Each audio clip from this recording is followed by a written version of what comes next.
want to just get this out here. Our word is not law. If your favorite deck didn't make it on the list, that doesn't mean the deck is bad. It just means we didn't have enough time to talk about it.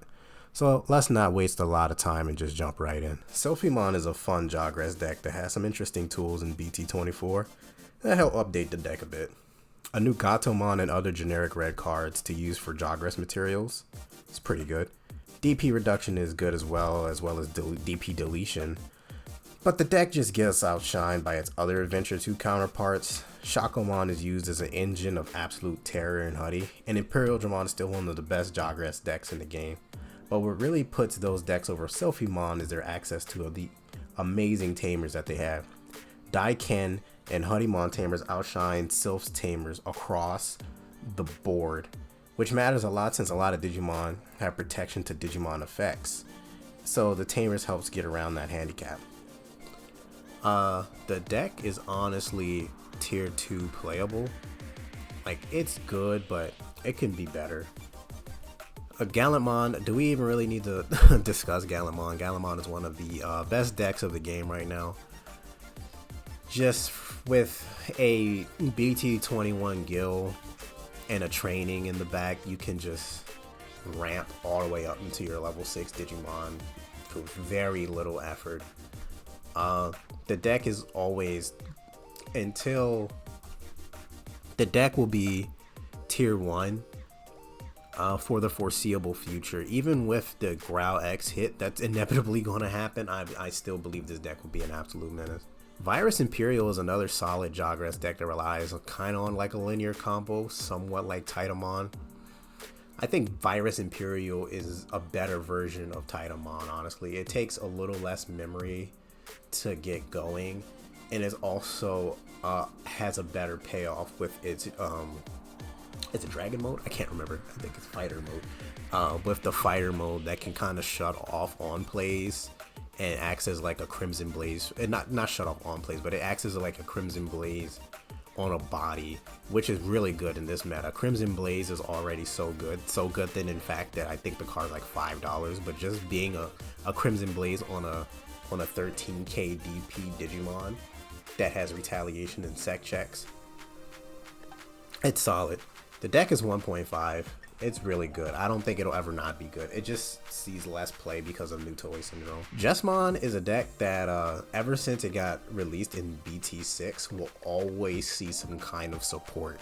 I don't think there will ever be a time where Jesmon won't get played in some capacity. There's always a guy at locals that plays Jesmon.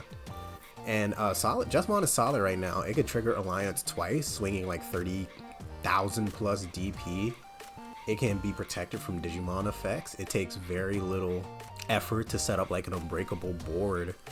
The only issue with Jesmon is that it can get a little bricky, and sometimes when you lose your Jesmon stack or when you lose your Genku stuff, it can be a little difficult to kind of get back into that. It takes a little more to get back into that because realistically you're only playing four level 5 Digimon after all. That's all you need, of course, but still, the deck is 1.5 ahead of Virus Imperial, definitely. Alright, we got Medusamon. That new level 7 for Medusamon is cracked. In my opinion, it's the second best Liberator level 7 that we have currently as of the release of BT-24.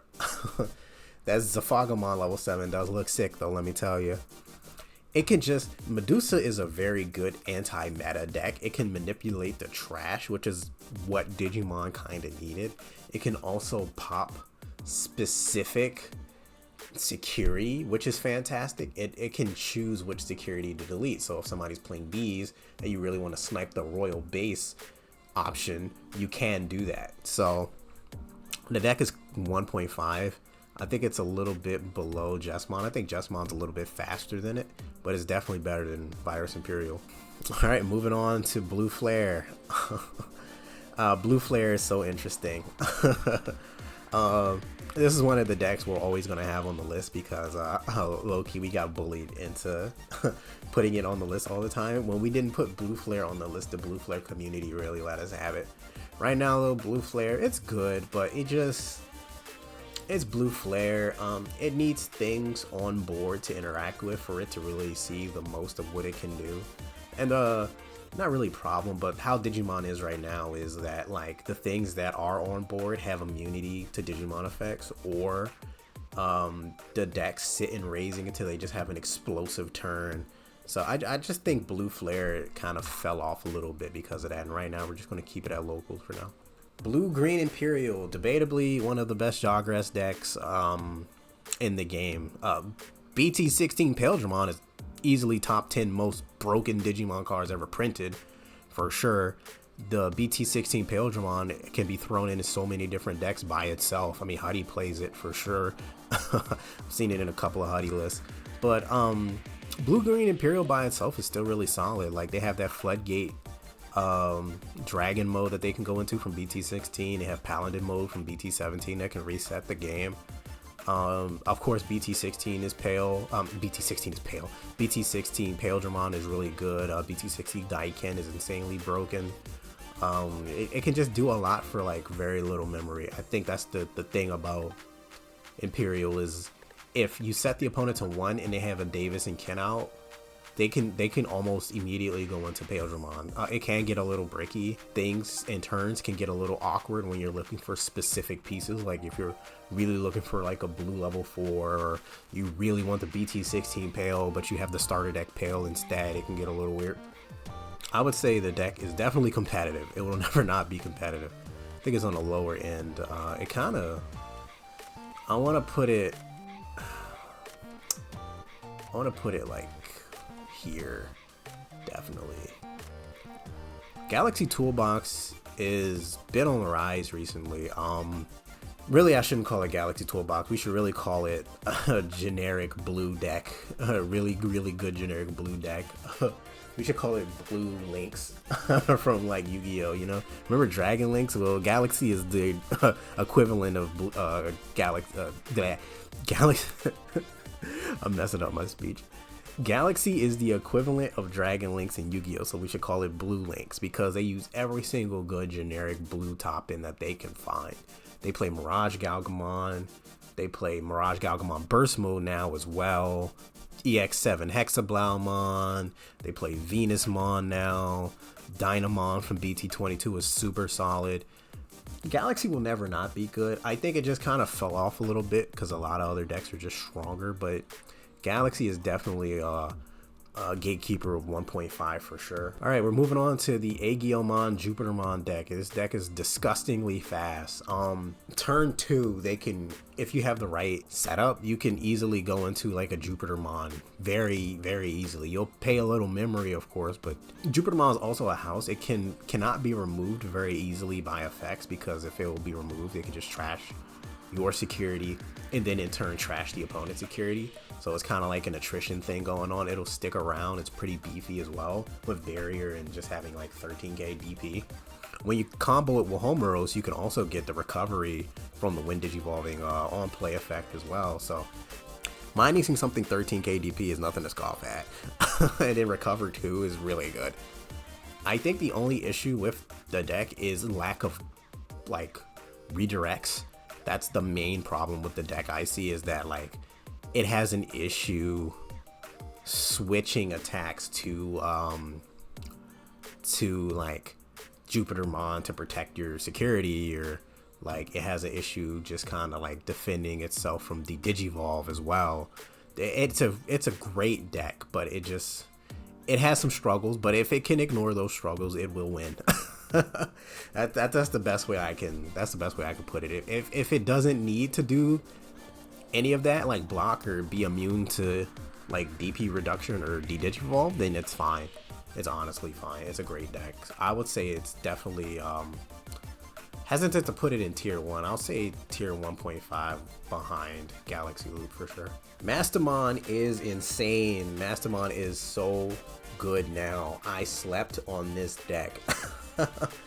I've shot this tier list explanation about 3 or 4 times because this is the most divisive I think I felt on a tier list in a while.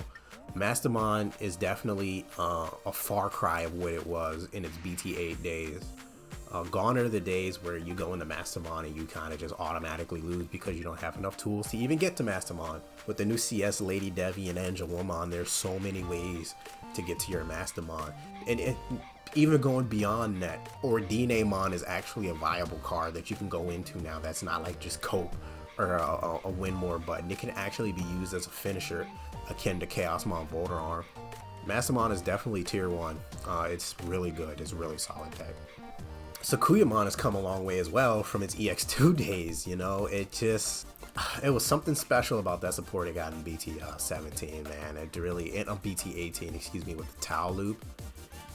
That is what really the deck really needed to kind of push itself over the edge, you know. Gone is an over-reliance on the plugins, even still the older plugins, even still now that you have the new plugins, they're used very sparsely in the deck, maybe a 1 or 2 of, if that. You know, Amethyst Mandala is some of the best protection we've ever seen in Digimon to date. One of your Sakuya, one of your Renamon, one of your Taomon from leaving the board, or Cubimon from leaving the board, and you can trigger it multiple times a turn. And also when it gets trashed, you can minus something 9k, so you're always applying pressure as well. Sakuyamon is really good. I want to say it is about it's tied for Jupiter right now in spot. It's tied for Jupiter, definitely. Tier 1.5 for sure.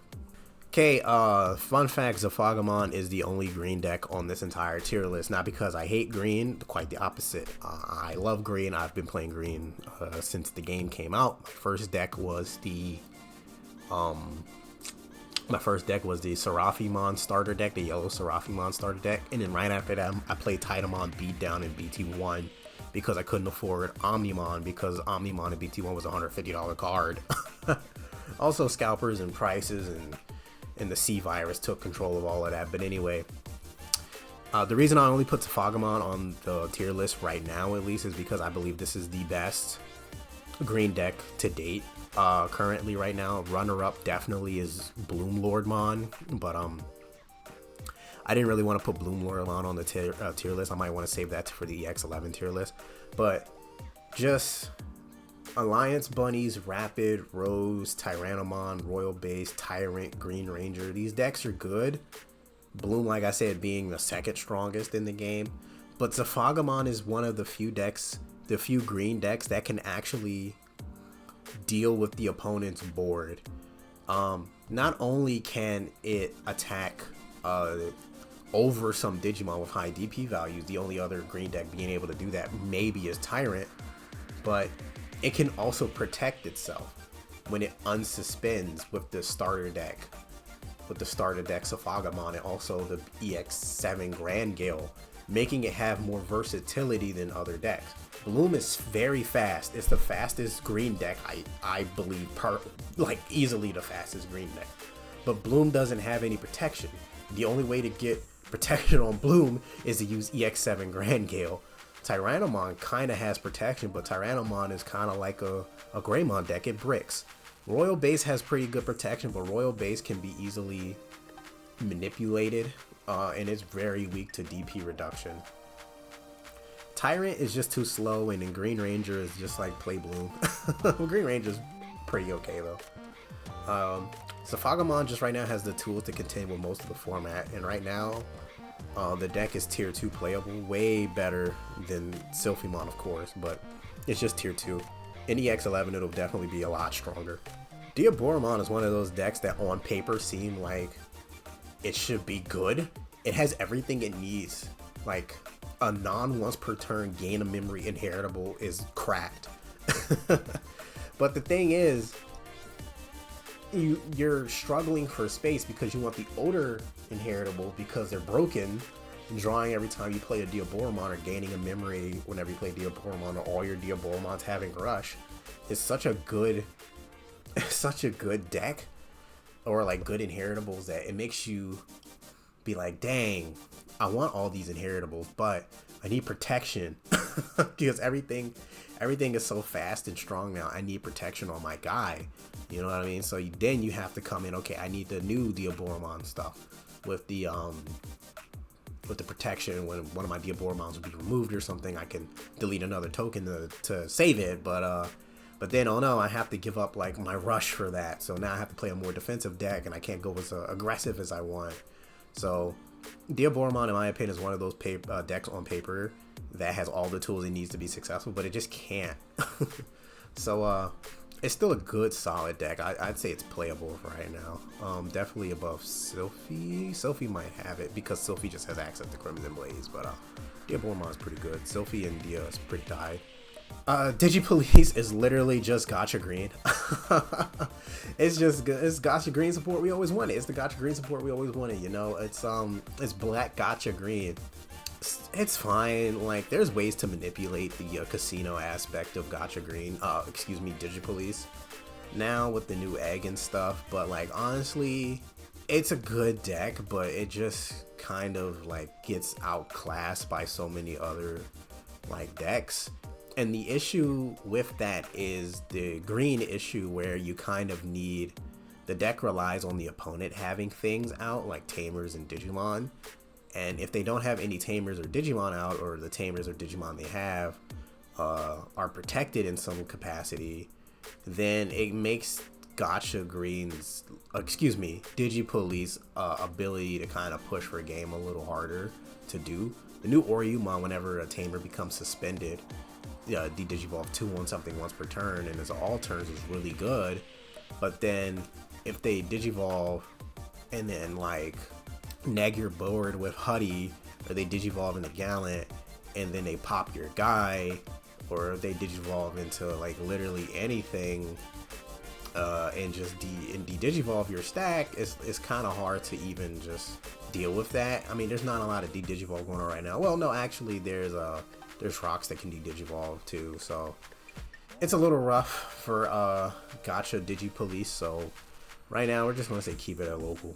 I swear Blackwargreymon best play is to go second, and then if your opponent plays a Tamer or something, or a Digimon, you just slam Blackwargrey, pop it, and then tell them to deal with it.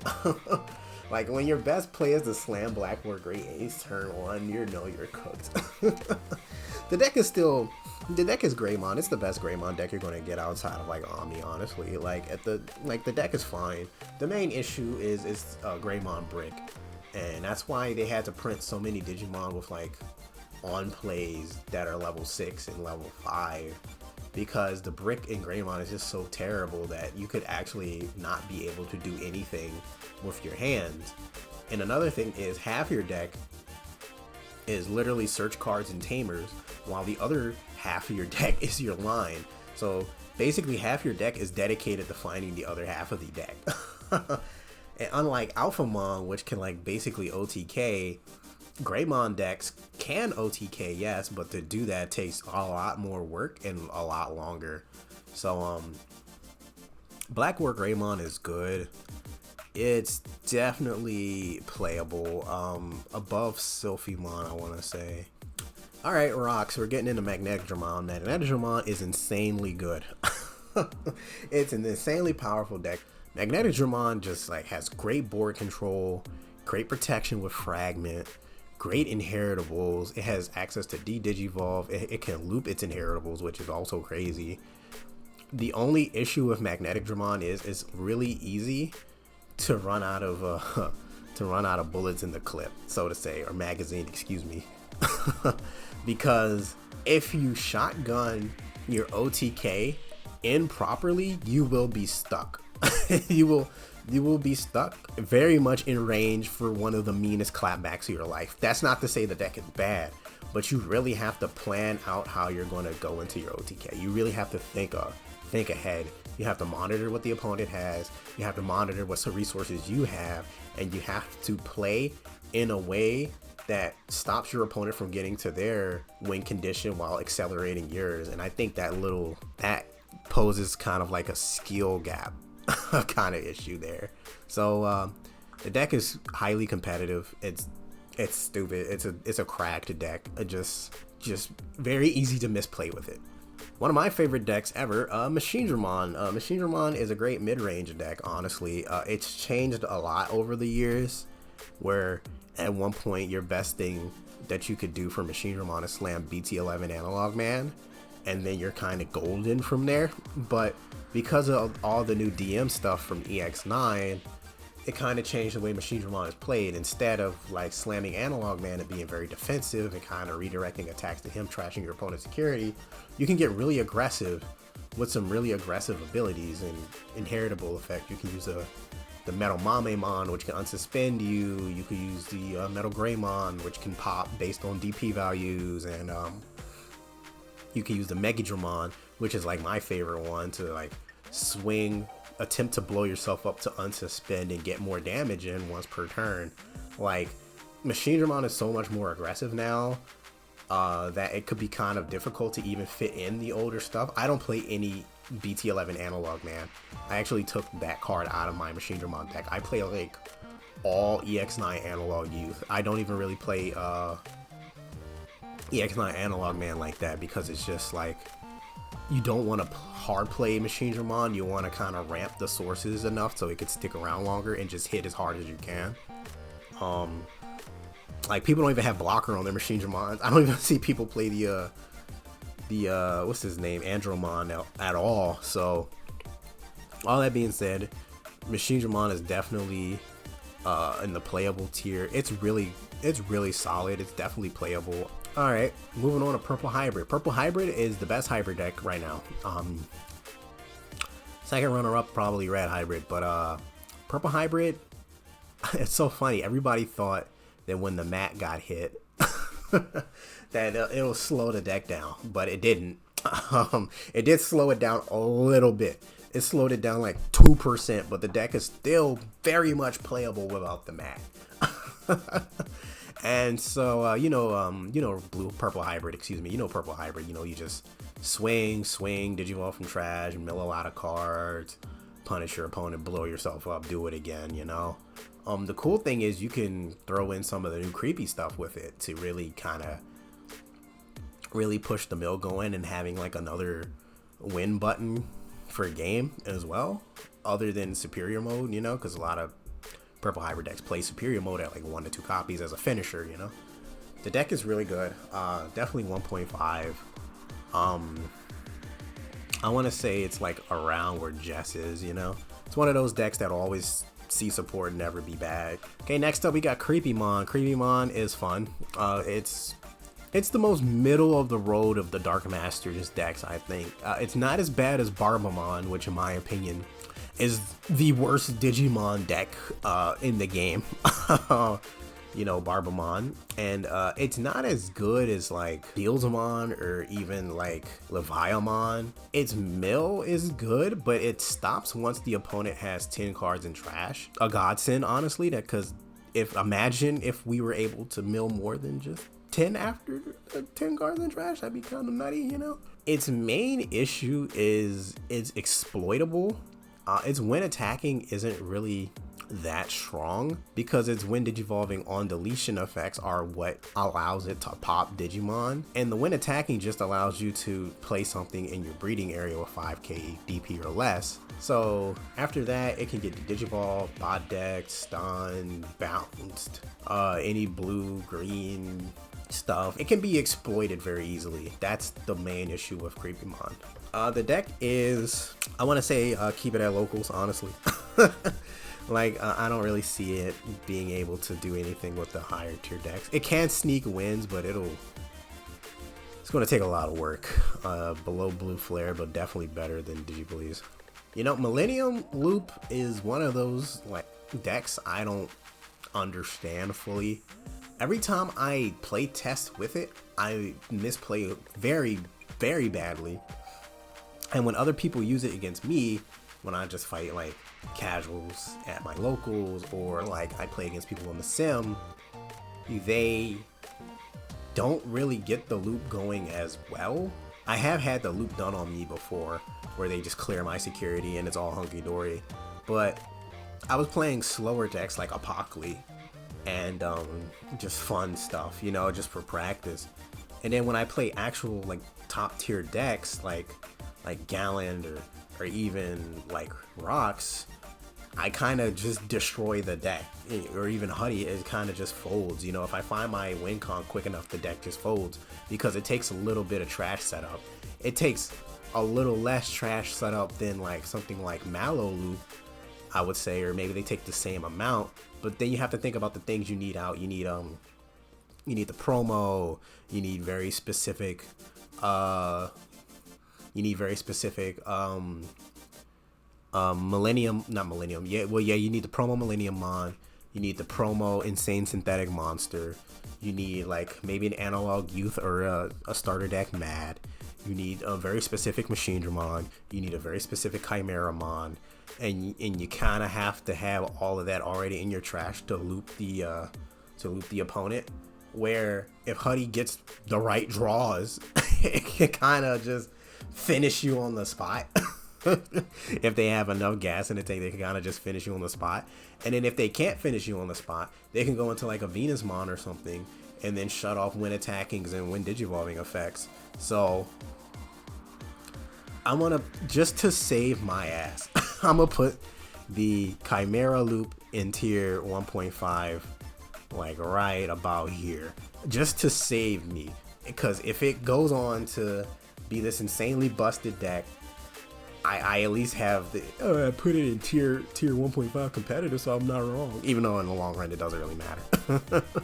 I personally think the deck is like tier 2, but you know, we'll see. Only time will tell. I'll give it the benefit of the doubt. I gave a lot of other decks the benefit of the doubt in the past, so I can do the same for Millenniummon. Alright, we got Titamon SkullBaluchimon. This is kind of like poor man's version of Virus Imperial. That's the best way I can put it. The deck is fun. It's kind of linear, but it's very fun. But it can't really do a lot against the higher tiers. The main issue being that the deck takes a lot of memory to kind of get going. It's really good. Very early on in the game, you can ramp up to your like level 6 for like 3 memory, which is pretty good. And the Titamon promo is really good at locking the opponent down. The main issue comes from just how abusable you can like make Titamon. Like Masty can bounce it once their security gets removed before it can blow itself up. Jesmon is immune once they attack and you don't blow up the Sistermon Noir, or what's the Sistermon Seal, excuse me, Sistermon Seal. If you don't blow up the Sistermon Seal, the Sistermon Seal can block and then de-digivolve Tita and then just leave you with a regular Titamon.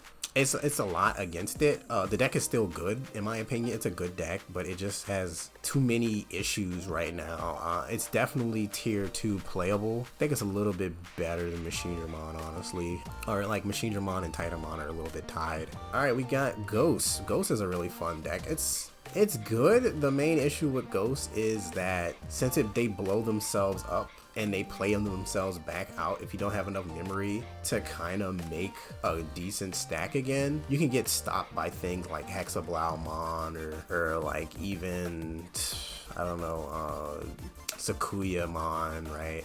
Where it could just like protect itself indefinitely almost, or you could just get outpaced by things like Gallant, which wants you to have things in your trash, or you can get outpaced by decks like Galaxy, which strips the sources of your ghost stuff, so now you don't get your on deletions, which are like the most important part of the deck.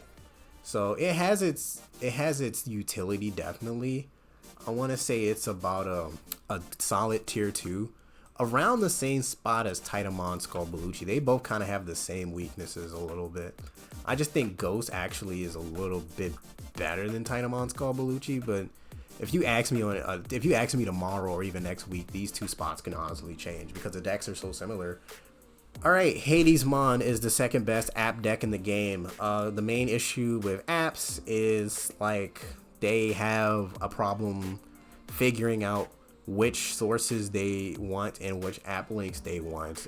The best way to play Hades is to just use all of the stuff that came in BT-24 and maybe 2 or 3 cards that came before it and call it a day. I think when people start to, and it had the same issue that Apoclymon had, where people try to force the app mechanic to work by adding extra stuff that wasn't necessary. I remember when BT-21 apps came out, everybody was playing like Death X and Medieval and like a bunch of Ace Digimon. The best way to play apps is to keep it as vanilla as possible and just stick to the app game plan.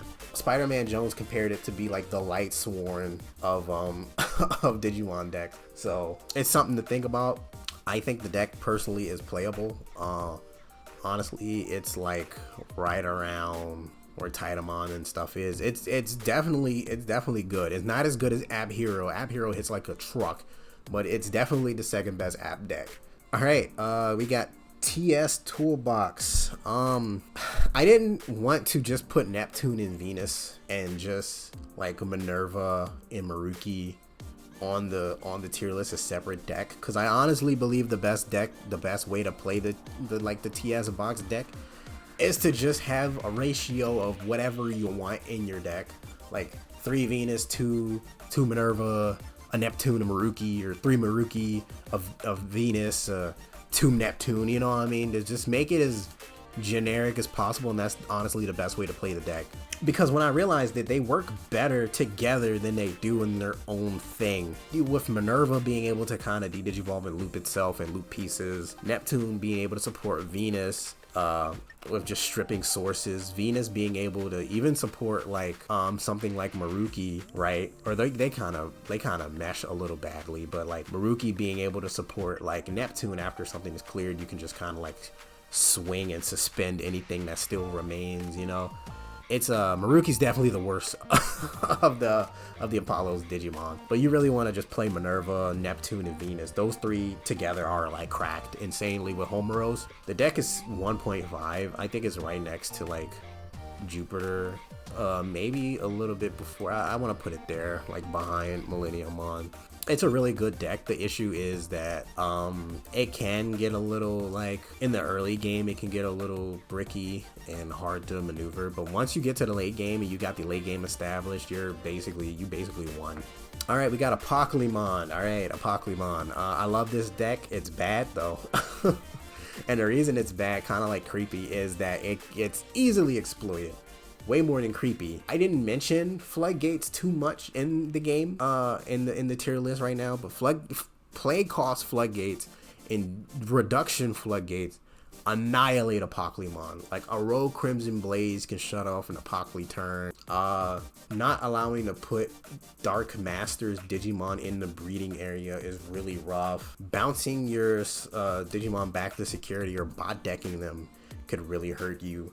Now, the new promo War and Manzemon really helps out because you can play a Dark Master from your hand and then it can get deleted, and then you can use the War and Manzemon as like a Darkdramon ace target or like a Grand Kawagamon ace target. So it has value there. Apoclymon is keep it at locals right below Blue Flare, right next to Creepy. I think these decks are like pretty good. But the thing is, pretty good where they are. The thing is about Apoclymon is it could like, I'm not going to take a long time to talk about Huddy. Huddy is right there. You know, it's right in the front of tier 1, highly competitive. Xros Heart is actually a really good deck, honestly. If you've been a Xros Heart player since like EX10, you probably have been playing Xros Heart a long time and you're realizing a lot of the people who play Digimon now are like newer and they don't really know what Xros Heart can do. You know, they just kind of allow you to do your thing. And from there you can kind of take them by surprise. I know Xros Heart players play Valdrarm now. Xros Heart can kind of piece up the opponent if they're not ready. It's very fast too. It could really get a lot of good chip in and then just finish on like a Xiaomon EX6 or something like that. And if you can somehow make Xiaomon 2 Xiaomon EX6s, you can, after they attack, DNA into Valdrarm and finish the game, you know, and shut off on plays and stuff like that from Digimon and Tamers. So Xros Heart is definitely like tier 2. I think it's a little bit below Zephagamon. I think these two are fighting for the tier 2 placement here. Omnimon Turbo, the deck kind of fell off hard. It's still good, but I just think it's a little bricky, you know, especially when I play it, because I brick all the time with the deck. So the deck issues is, other than the bricks, that it can be kind of hard to your Omnis can only block once, right? You know what I mean? After you get your Omni going, and then you clear your opponent's board, and then you swing unsuspend trashing security, and then the opponent goes into like Gallant or Huddy or even like Inaegis, start de-digivolving, popping you, DP minusing you, even Sakuya, they stun the Omni, they somehow get rid of the Nokia, which Nokia hard carries the deck, you know. I want to say the deck fell a little bit. It was like, it kind of fell down to like a tier 2. It's still good, but it just kind of fell off. So that sucks, but hey, what can you do? All right, 2 more left. We got DMZoo. DMZoo is funny. A guy actually won a locals with DMZoo when the insane synthetic monster option came out. He won a locals. He won like a 30-man locals. Beat Huddy. I don't know how he did that. That's insane, but he did. Other than that crazy guy, the deck is just like a mishmash of inheritables, and unless there's some really insane plays I'm missing, the deck is keep it at locals. It's too easy to get like punished. It's way better than like Apoclymon, definitely. Alright, lastly we got Royal Knights. Royal Knights is still solid. The deck honestly is tier 1. The Royal Knights is definitely tier 1. Alright, here's the tier list. This is what it is. Thank you guys so much for watching. If you have any questions or comments, be sure to leave them down below. It's been a minute since I made a video of this caliber, so please let me know in the comments if you enjoyed it. And if you did enjoy it, if you could please just share it and like it and subscribe. We'll have more tier lists and stuff to come. This is officially kicking off the 2026 of the Drakes, and it's going to be a good year. I definitely want to upload more videos. So take care, everyone. Peace.